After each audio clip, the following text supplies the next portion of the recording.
Hello and welcome to African American Studies. As I've said before, I'm super excited to teach this class. This is my first time teaching it, first time Brandon High School has offered it, and hopefully we will all learn something this year and it'll be a good experience for all of us. So before we start out here, I want you guys to define the word ignorance. All right, so just take a minute, pause the video, come up with a definition of the word ignorance. You have that.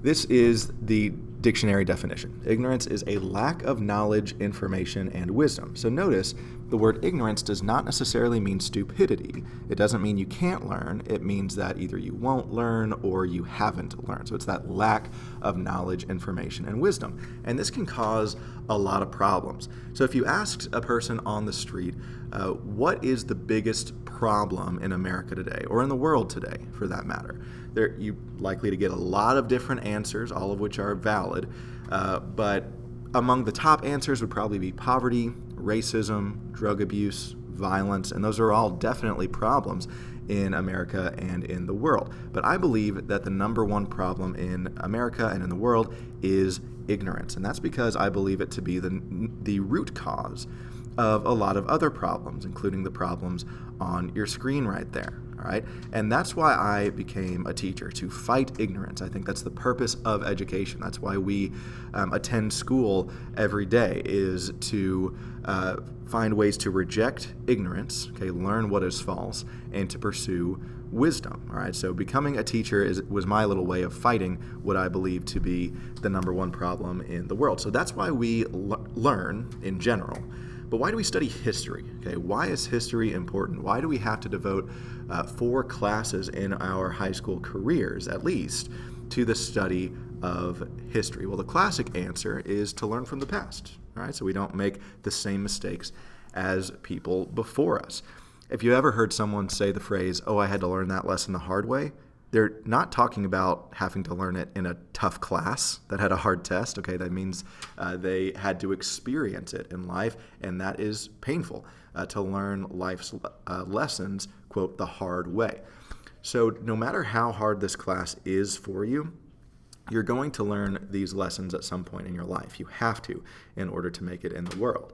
And I promise you, learning these lessons in history class, no matter how hard it is easier than learning it, quote, the hard way, through life experience. So this is a really important reason why we study history. You don't want to repeat the mistakes of the past. Another reason is to appreciate what we have and where we and our ancestors came from. Gratitude is one of the key components to happiness. If you ask every happy person, are you grateful for what you have? Are you thankful, appreciative of the kind of life you have? 100% of happy people will say yes. You cannot be a happy person unless you have gratitude. So to appreciate what we have, what our ancestors did for us to get us to this point, to live the kind of lives that we live, is very crucial. We also learn history in order to honor the memory of those who came before us. We stand on the shoulders of giants, as they say. We would not have any of these wonderful things that we have today were it not for people in history who made wise choices and worked hard to make this kind of life that we live in the 21st century, possible for us. And then finally, I think we study history to better understand who we are. As I always say, life makes so much more sense when you understand history. If you watch the news and you're ever confused, like, why is this happening?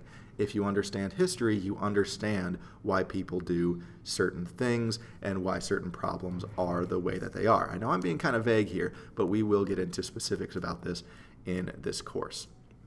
Now, specifically, now that we know why we learn in general and why we learn history more specifically, now, even more precisely, why should we learn African American history? Why is Black history important to learn as Americans, no matter what race you are?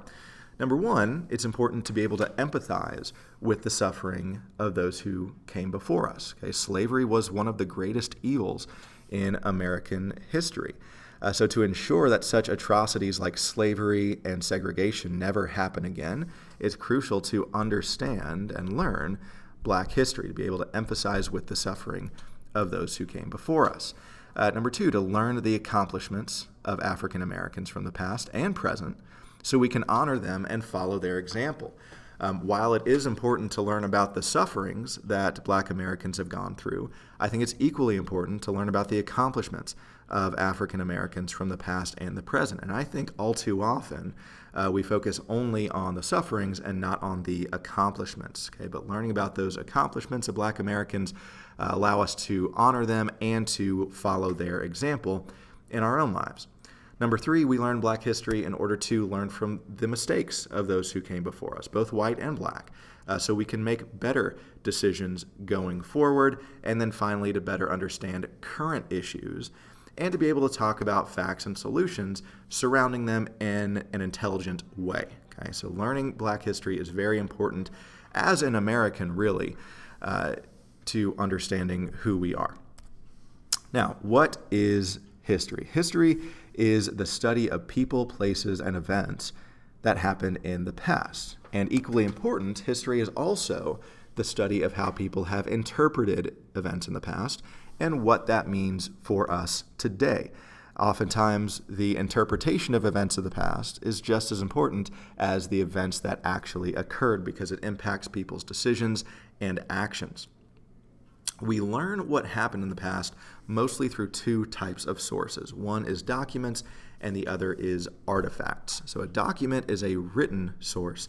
An artifact is a physical source, an object of some sort. Now, usually the more recent things have happened, the more we know about them, because things are more heavily documented now than they were thousands of years ago. We also tend to be able to learn more from documents than from artifacts because artifacts are kind of vague and interpretive, whereas documents are much more specific. And that's why we know so much about all the years of American history. All right, the United States is only a couple hundred years old. We have a very recent history compared to the history of other nations in the world, and that's why we know so much about all of the years of American history. Some terms to know in this class. Decade means a period of time of 10 years. So for example, the 1950s, 1950 to 1959, that was a decade. That's a 10-year period. A century is a time period of 100 years. And a millennium is a time period of 1,000 years. So know what those 3 terms mean. Centuries are a little bit tricky, but you need to understand this. So just listen carefully, listen to it a second time, go back in the video if you need to. What century are we in right now? Okay, we are in the 21st century. Most of you guys probably knew that.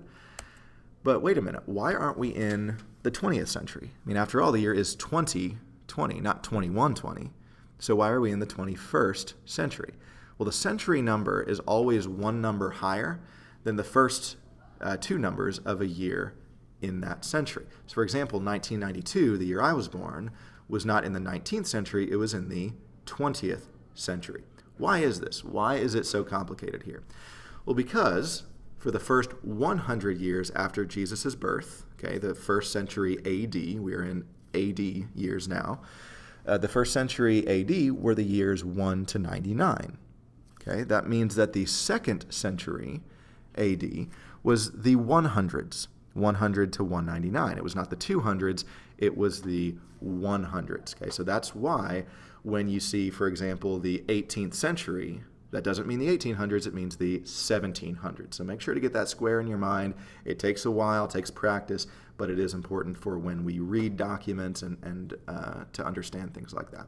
So last slide here, what we will study in this class. During the first 9 weeks, we're going to learn a lot about African history. That's what we're going to focus on, give us a foundation.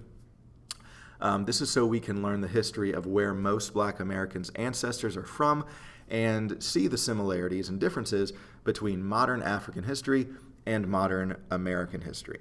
All right, and then starting in the second 9 weeks, probably in October, we're going to start learning about African American history, starting in the year 1619, when the first slaves arrived in Virginia. And this will take us all the way to 1865, which is the end of the Civil War, by Christmas. Then in the third 9 weeks, we're going to keep learning African American history from 1865 to 1970. So we're going to cover Reconstruction, the era of segregation, and also the Civil Rights Movement in the third 9 weeks. And then the fourth 9 weeks, will be a lot of fun because we're going to learn about the past 50 years from 1970 to the present day of African American history. We're going to discuss current controversial issues about race in America. We're going to do it in a very respectful way. And we're going to listen to all voices and really kind of consider and think critically about these important issues. Okay? So very excited about this class. Let me know if you have any questions.